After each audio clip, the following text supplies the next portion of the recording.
the weakness no one saw. People often think weakness is loud. They imagine shaking hands, bent backs, and heavy breathing. But his weakness was quiet. It lived in the mirror. Every morning, when Arman stood shirtless in front of the cracked bathroom mirror, he saw a body that didn't match his spirit. Thin arms, slouched shoulders, a chest that looked like it had given up before the fight even began. No one mocked him openly. That somehow hurt more. At family gatherings, uncles would squeeze his arm jokingly and say, "Basit na sa?" At school, sports teams were chosen without even looking in his direction. At work, people assumed he was fragile, physically and mentally. Arman wasn't sick. He wasn't disabled. He was just weak.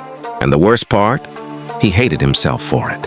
He avoided photos. He wore loose clothes even in summer. He laughed loudly to hide the fact that inside he felt small. Every night he promised himself, "Kausa shuru karunga." Tomorrow I'll start. Tomorrow never came. The day the body betrayed him. The breaking point didn't arrive in a gym.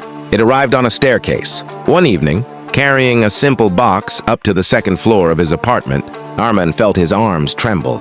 His breath became shallow. Halfway up, his legs gave out and the box crashed down the stairs. People stared. Someone rushed forward and asked, "Paisaptike?" He nodded quickly, embarrassed. But inside, something cracked. That night, lying in bed, his body ached. Not from hard work, but from shame. He realized something terrifying.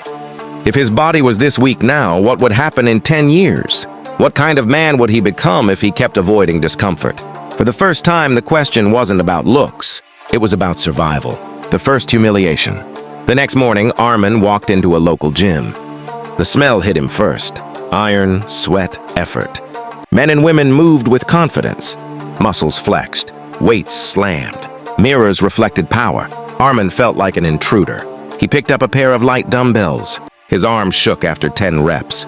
A guy nearby was warming up with triple the weight. Someone smirked. Arman's ears burned. He wanted to leave. He almost did. But then he caught his reflection. Sweaty, red-faced, struggling. And for the first time in his life, he didn't look away. He whispered to himself, "This is where it starts. Pain is a teacher." The first week was hell. Muscles screamed. Joints protested. His body felt like it was rejecting the idea of change. Every movement hurt. Climbing stairs became torture. Sitting down felt like punishment. Laughing hurt his abs. Even sneezing felt personal.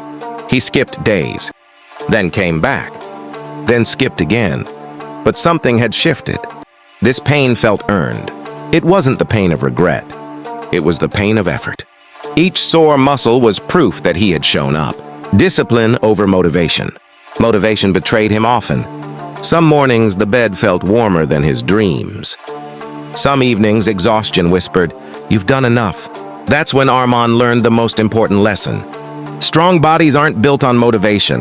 They're built on discipline. So he made rules. Train even when tired. Eat to fuel, not to comfort. Sleep like it matters, because it does. Never quit mid-workout. He stopped waiting to feel ready. He trained anyway. The slow, invisible progress. Weeks passed. Nothing dramatic happened. No sudden muscles. No viral transformation. No compliments. And that almost broke him. But then, small things. He could lift grocery bags without strain. He didn't avoid mirrors anymore. His posture changed. His walk changed. People didn't comment on his body yet. They commented on his presence. "You look different, more confident." Something's changed. They were right. His body was learning strength. His mind had already mastered it. The plateau. 6 months in, progress stalled. Weights felt heavy again. Muscles stopped growing. Energy dipped. This was the phase most people quit. Arman almost did, but instead of running, he studied. He learned about nutrition, recovery, progressive overload, rest days, mind-muscle connection. He realized a strong body isn't built by mindless effort. It's built by intelligent consistency. He adjusted, refined, improved, and the plateau broke. The mirror moment. 1 year later, Arman stood in front of the same cracked mirror. This time, he didn't rush. Broader shoulders, defined arms, a chest that finally looked alive. But more than muscles, his eyes were different. They held calm, confidence, self-respect. He touched the mirror and smiled. Not because he looked strong, because he felt unbreakable. Strength beyond muscles. Strength changed how he lived. He spoke up. He said no. He walked taller. When life hit him with stress, rejection, and loss, he didn't collapse. The gym had taught him something powerful. If you can push your body past limits, you can push your life too. The lesson he never forgets. One evening, a skinny young guy approached him at the gym. "Hi, I feel weak. I don't belong here." Arman smiled.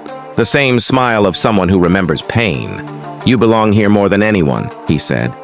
"Because this place isn't for the strong. It's for those who refuse to stay weak. A strong body is not about ego, not about showing off, not about perfection. It's about respect. Respect for your health. Respect for your future. Respect for the fight inside you. If your body feels weak today, remember this. Your body is not your enemy. It's waiting for you to lead it. And once you do, it will never betray you again."